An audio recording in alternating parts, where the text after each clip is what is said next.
When you're known for something, your messaging, your visibility strategy, your speaking, your interviews, everything starts to kind of orbit around what you're known for.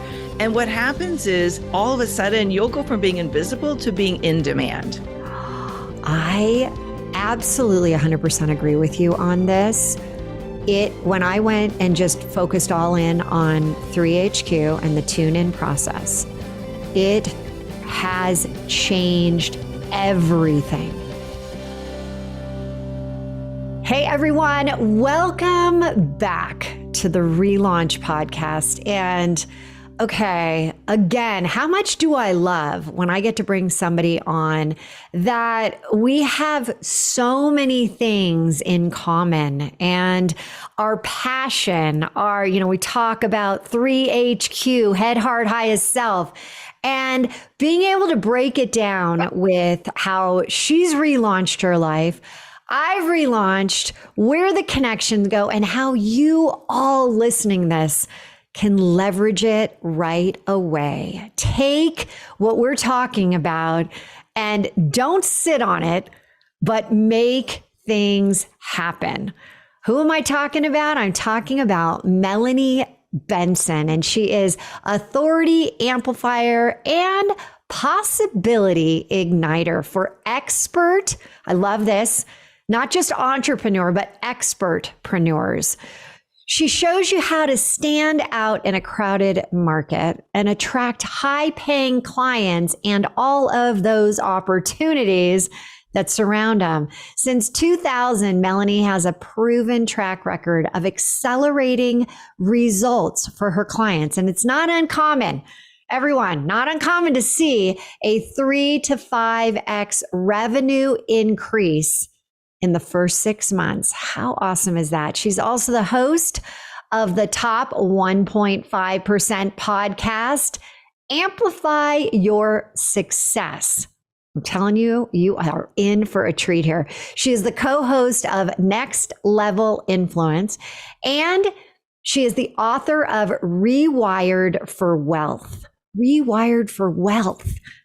Does that not sound so good? We're going to learn about that today. An entrepreneur.com startup guide to starting an information marketing business. And she's also been featured in Authority Magazine, Bloomberg BusinessWeek, Women's Day, and Parenting, to name a few. But right now, forget about all of that. She is here to deliver.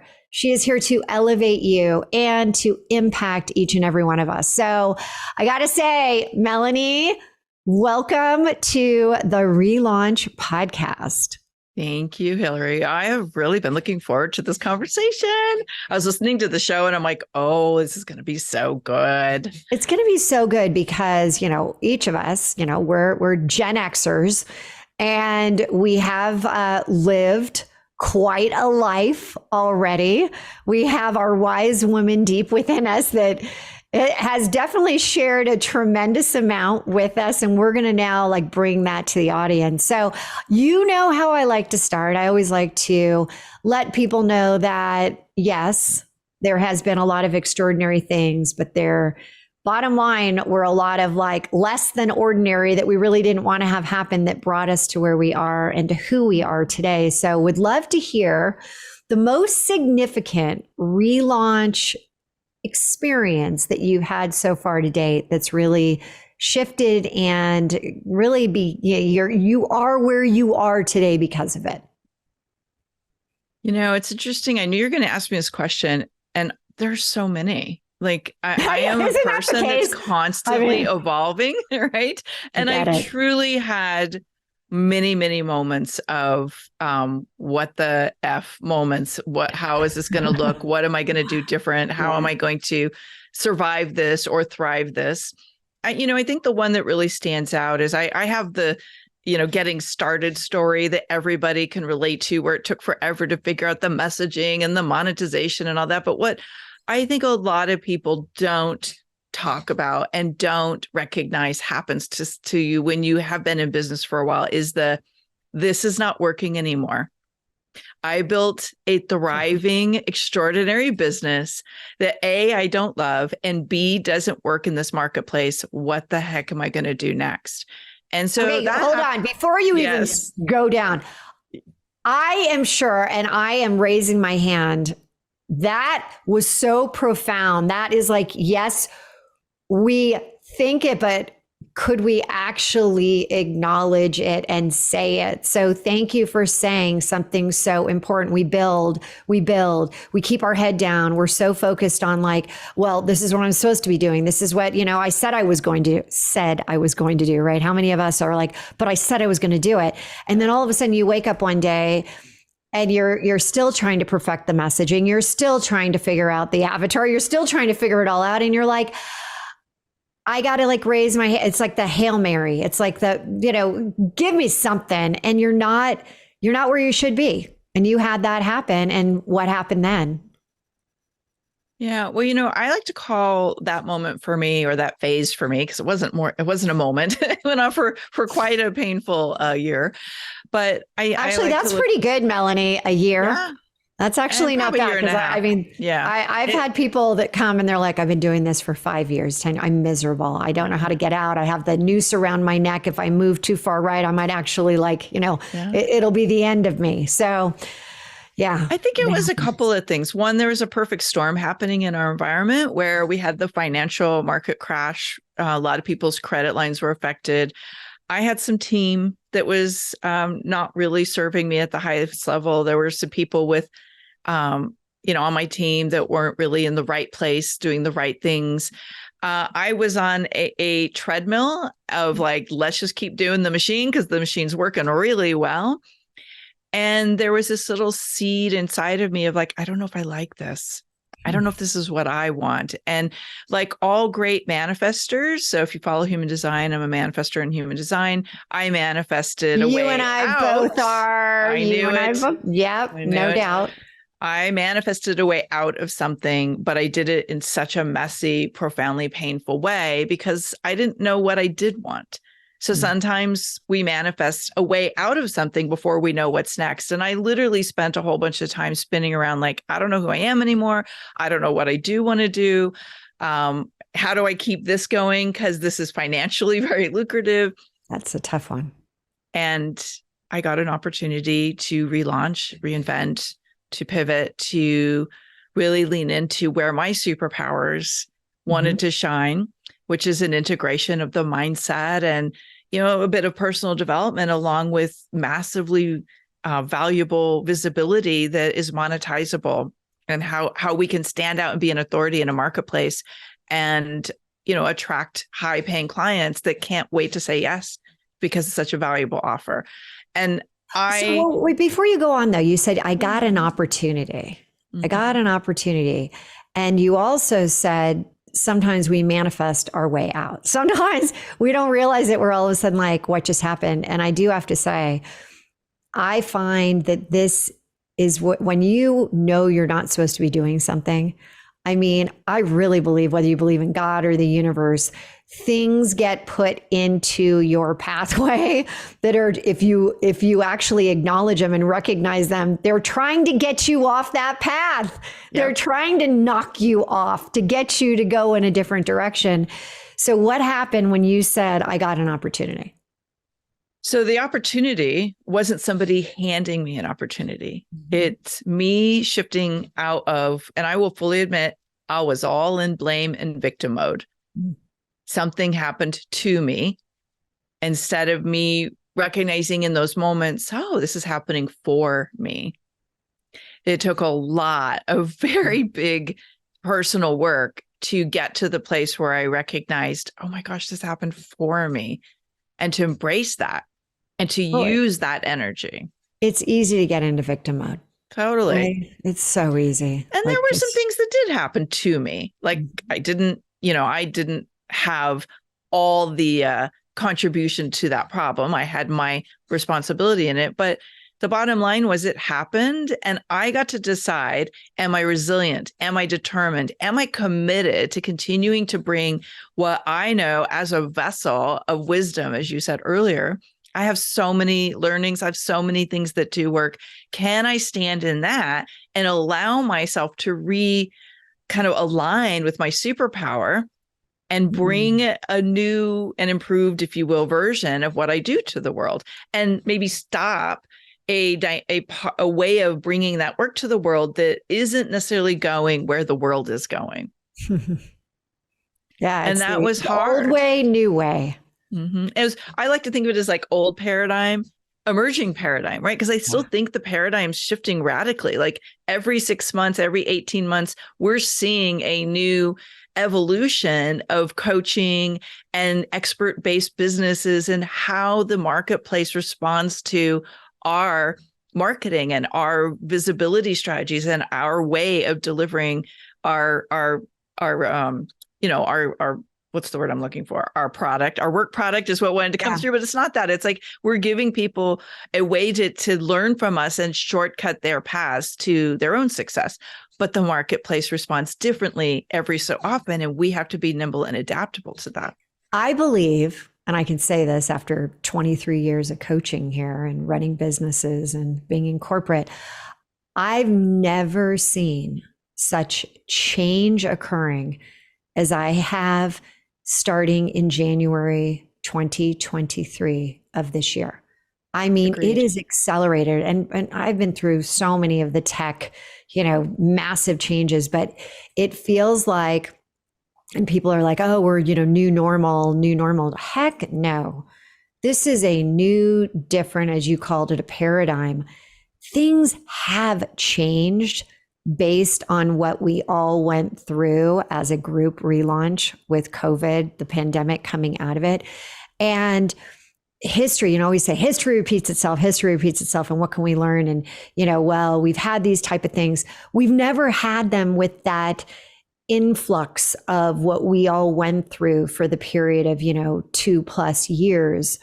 And that's where I think now you have to be willing to open yourself up. And so what do you think about, like, why are things so rapidly changing? Or is it just that we're getting older here? I'm like, wow, time's flying by even faster than before. But what do you think? Yes, I totally agree with everything you just said. So again, it's all a hypothesis, right? We all have our experience that paints a picture or a story we're making up about this. My version of the story is the pandemic was kind of like the Noah's Ark version in current times. We had to wipe the slate clean. We had to reprogram what our value systems are as a society and humanity in order for us to continue to evolve. And I personally find that what's happened is we have had a collective consciousness reboot, and I would say a good 60 to 70% of the world has up-leveled their value systems. What used to be important has stopped being important. And if you know anything about spiral dynamics, which I believe is Ken Wilber, and can't remember the other guy's name, they kind of had this model they taught in the 70s and 80s about the evolution of humanity. We're going through another spiral where we're integrating what's called the levels 5, 6, and 7, and we're now moving into 8, 9, and 10, which is where money and power doesn't exist in the same way.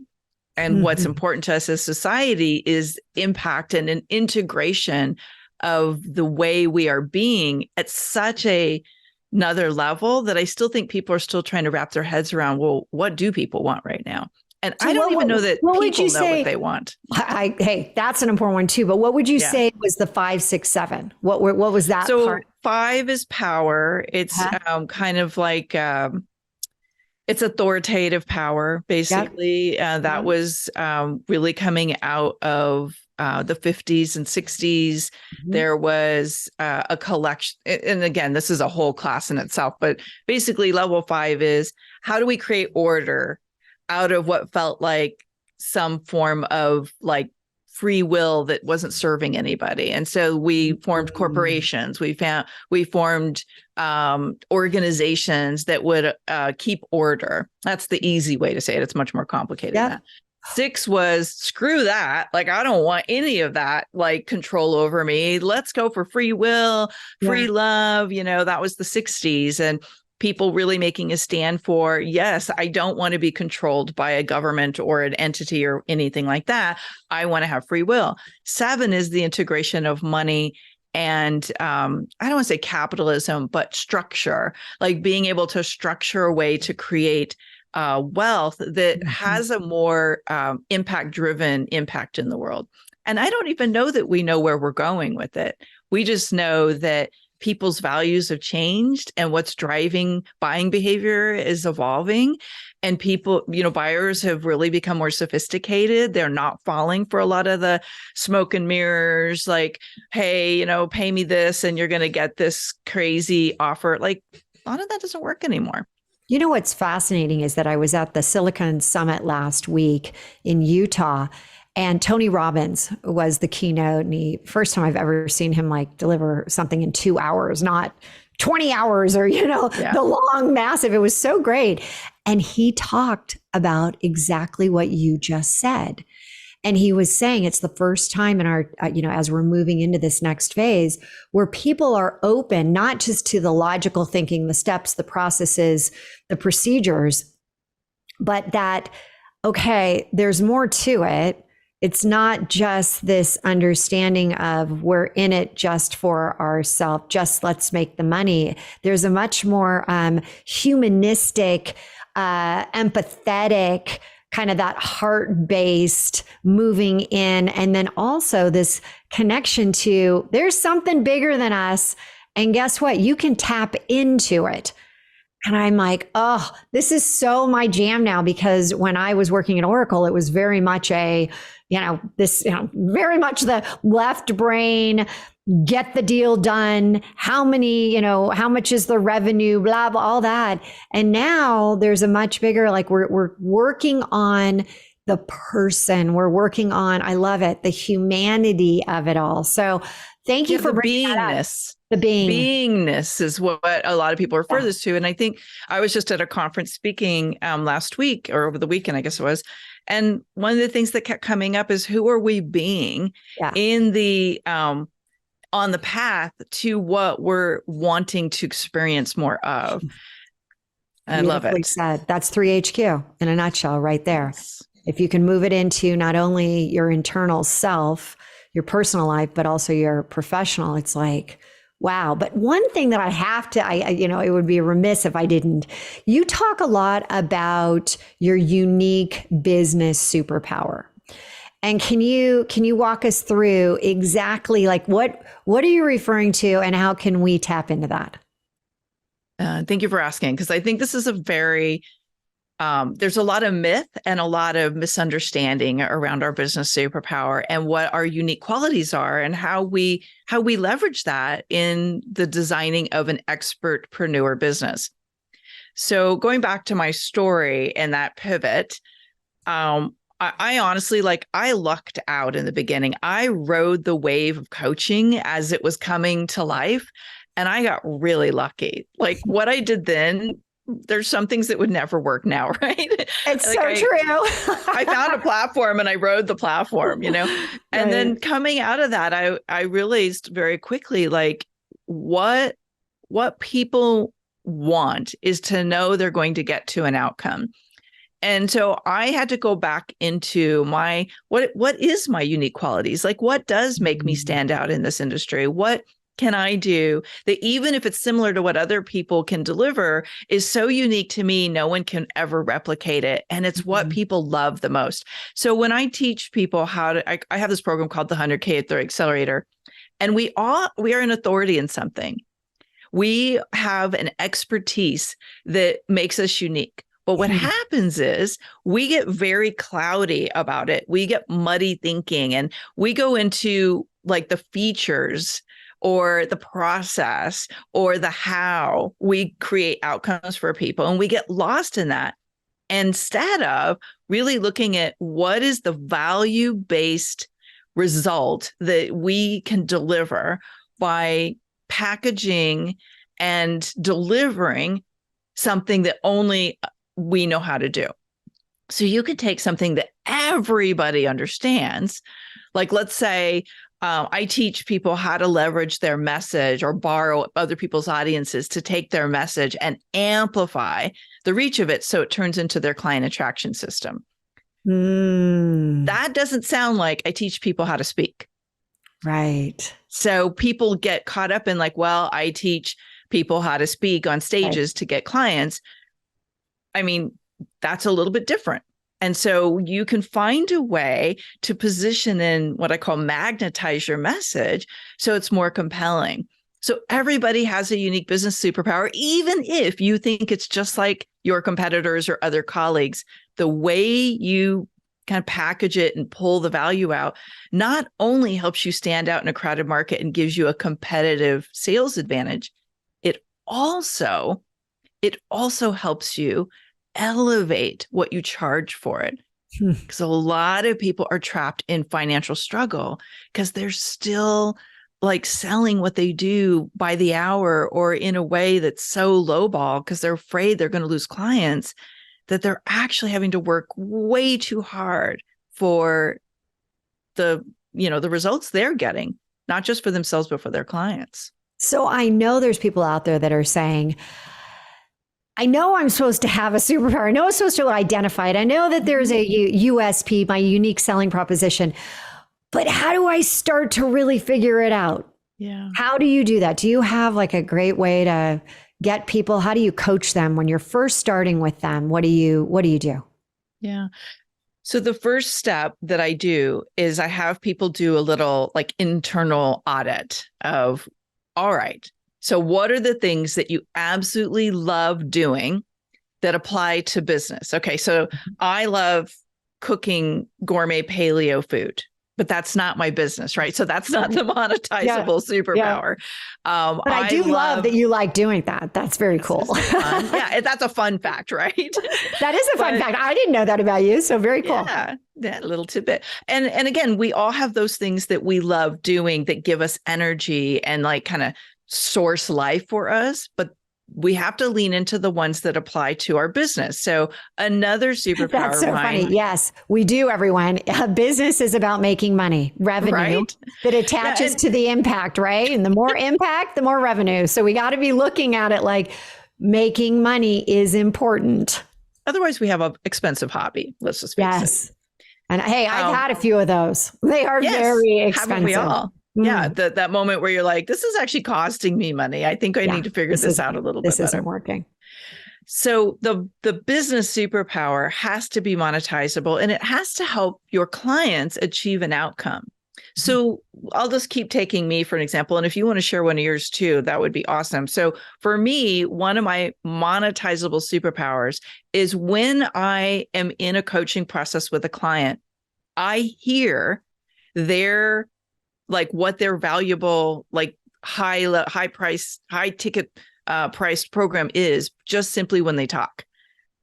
When I'm coaching people, are you talking about your intuitive abilities? Is that this hearing? I hear in their language what they can't see for themselves. It's in their blind spot. Okay, so that would be a superpower. Another superpower is I've been able to develop like this ability to magnetize someone's message so it's more compelling. So they'll be like, I do XYZ. And I'm like, no, what you do is ABC. And they're like, yes, that's it. Right. And so these are superpowers I've developed over the years. So those are a couple of mine. So good. What would you say one of yours is? I would say I literally can help anyone elevate their energy to then resonate with what they are trying to actually create in their life.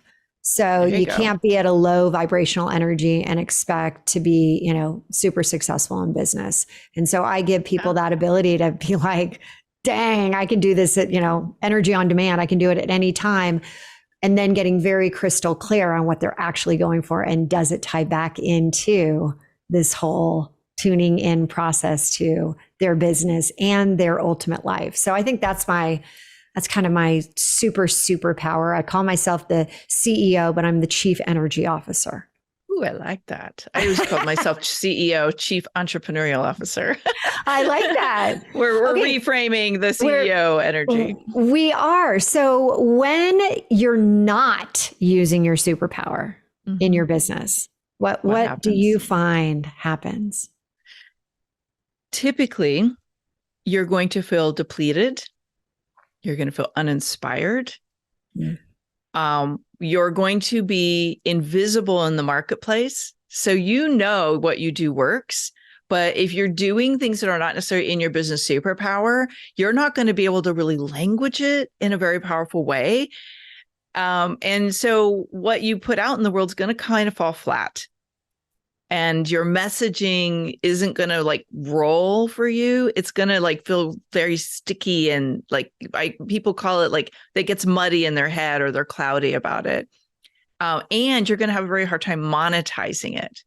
Because when you're really in your business superpower, and this is one of the things I love about the process is you're literally going to have a way to package it and invite your ideal clients to experience it by exchanging money for your process, right? And it's going to be fire. People are going to be like, Shazam, that is hot. How do I'm a yes. Like they might have to figure out the money, but they're like a full body yes, because there's so much congruence and so much energetic frequency alignment with that offer. And what you do, it's like, you're like, I can't not do this. I am born for this. And there's a lot of people who they can't figure out how to monetize that thing they're born for. We might as well talk about this for a second, right? They're like, I'm born for this, but nobody wants to pay me for it. This is where we have so to many learn people how to out there it. saying, that's me, that's me. I mean, so many people are like, I love to do this, but how can I make money doing it? Yeah. And again, there's a difference between a hobby and a monetizable business activity, right? Something that you know how to do. And it's about, I call it building the golden bridge. This is the second part of the exercise. So once we really get clear, what is my business superpower? And most of us kind of have an inkling of it. We just don't trust it. Because the way we've tried to move it out into the world before didn't work, but they didn't realize, oh my God, there's like 6 other things that have to be in place for that monetizable superpower. So true. People think, well, I tried it and it didn't work. You tried it once and it might not have been that right one. Like you said, there's 6 other different ways, but people give up. And it's like they chase bright, shiny ideas. Oh, well, that didn't go the way I thought. Let me go jump after the next thing. And so we have so many things we're trying to do, and there's so many things that are distracting us. You forgot to really like go through the whole process of taking that superpower to the market and optimizing it. Totally. You guys, this is so, what Melanie is saying is so important. I want to ask you a question. There are people that have been in business 1 year, 3 years, 5 years, and they're just kind of, the revenue is stalled out. I get asked quite a bit, and I'd love to get your perspective on it. Hilary, at what point do I just need to accept that this isn't the business for me? What do you say to somebody like that? Because I love the process of the superpower and the internal audit. And what do you say to somebody? What's your thought process around that? Well, let me first just say there's been several times in my journey where I'm like, I'm out. I don't want to do this anymore. It's way too hard. And then my superpower starts whispering to me and in my little head going, you're not out. You just don't have the right framework around things. And you don't give up. I'm not a giver-upper. I'm a now what do I shift to be more relevant and more compelling to the people that are needing and looking for me. So oftentimes the reason why it's not working, and I specialize in people who've been in business for a little bit and it's not working. Yep. Okay. So most of the work I do with people is like, I've been in business 3 years, 5 years. The revenue's not where I want. This isn't going the way I thought. I'm doing all the things and it's not working. I still feel like a best kept secret. And what I find is there's usually 1 to 3 problems. They don't really know how to monetize their superpower. So what they're offering isn't relevant and compelling. 2, you're offering it to the wrong people. So the people you thought were your people are not your people. God, both number 1 and number 2, absolutely. Yep. And when it doesn't resonate, right? When it's not feeling like it's relevant to you and you're trying to pitch something, you're trying to put it out there, it's going to fall flat Or conversely, you've got the right offer and the right idea, but you don't know how to message what you do.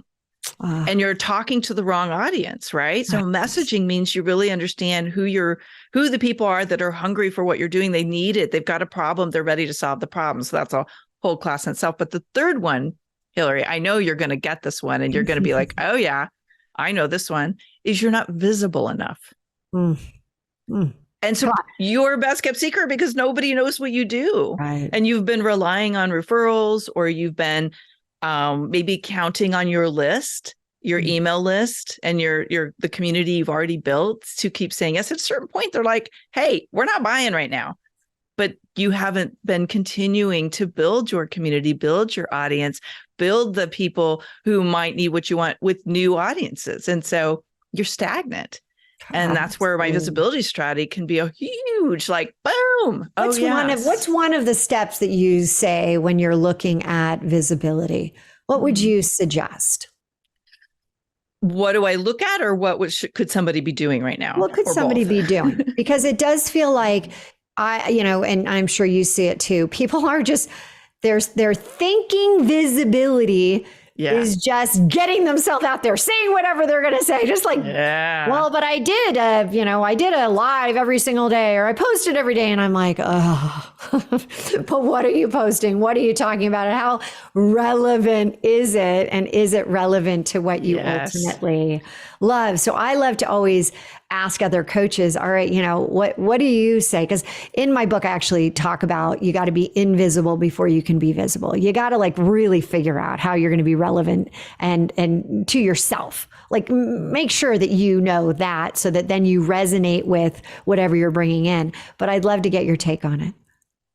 So, let me just say first, I think a lot of people are invisible because there is a certain fear about being more visible. As a matter of fact, I was just speaking to a new client yesterday, and, as we were talking about, like, because I run this thing called the visibility sprint. And as I was talking to her about it, she's like, oh my gosh, I just had so much fear come up. And I said, what's the fear about? And she said, I actually have to get in front of people. And so I just want to say, if you're really resonating with that, there are several reasons why we stay invisible to protect ourselves, in air quotes, because there's a fear about I'm an imposter, or I don't know if I'm ready, or some people literally had traumas that are unresolved that make it very scary for them to be more visible. So first of all, we got to get that resolved. But it's almost like there's an infinity. It's an infinity. Sometimes you need to become invisible just to really do the soul searching, really understand, like, your business does change. You can't just keep playing the same game and hoping for like the wins.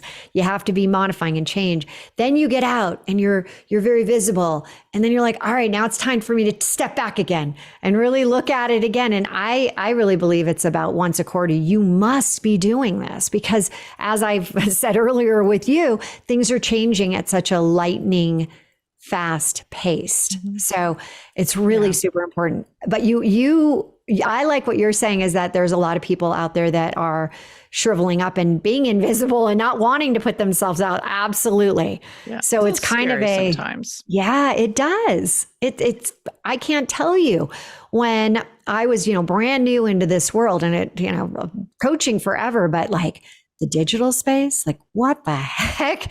I mean, this was probably 5 years ago, I really went big into online courses and things like that. And I'm like, I have no idea about equipment. I have no idea about like the process, how to even do it.